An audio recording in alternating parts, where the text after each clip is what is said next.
be called the Patrick's test, which is also going to be called the FABER test or the figure 4 test. So FABER as in flexion, abduction, and external rotation. Okay, FABER.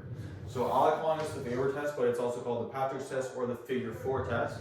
And this is testing for hip flexor, psoas muscle length, or also not length, but just like tightness, and also SI joints, just testing for the SI joint pain.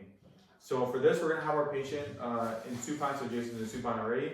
And then from there, what we're gonna do, this one's pretty simple. So I'm going to be assessing his left psoas muscles, his hip muscles here, and then also his left SI joint. From there, I'm going to be placing him into this figure 4 position. So I'm going to be going like this here, as you can see. And I'm going to be placing that ankle joint just above his patella on his other side. Now what I'm going to be doing is I'm going to be assessing now we're looking for positive signs. So what you want to do is you want to take one hand and then place it onto that contralateral ASIS to stabilize here.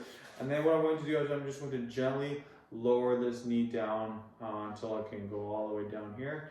And what you're looking for here is it's going to be positive for hip pathology or shortened psoas or hip flexor muscles, specifically psoas, if the affected knee remains above the unaffected knee. So again, so if we're going to slowly bring this down here while they relax, if this knee is going to be, does this hurt? Okay, can I go a little more? Yeah.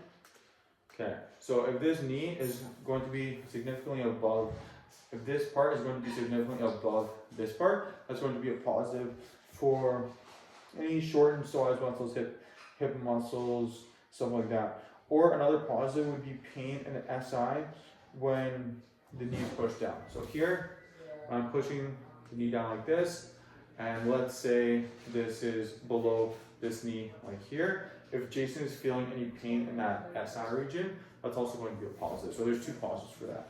That is called the FABER test, aka the figure 4 test, aka called the Patrick's test. And yeah, did I miss anything there? Okay.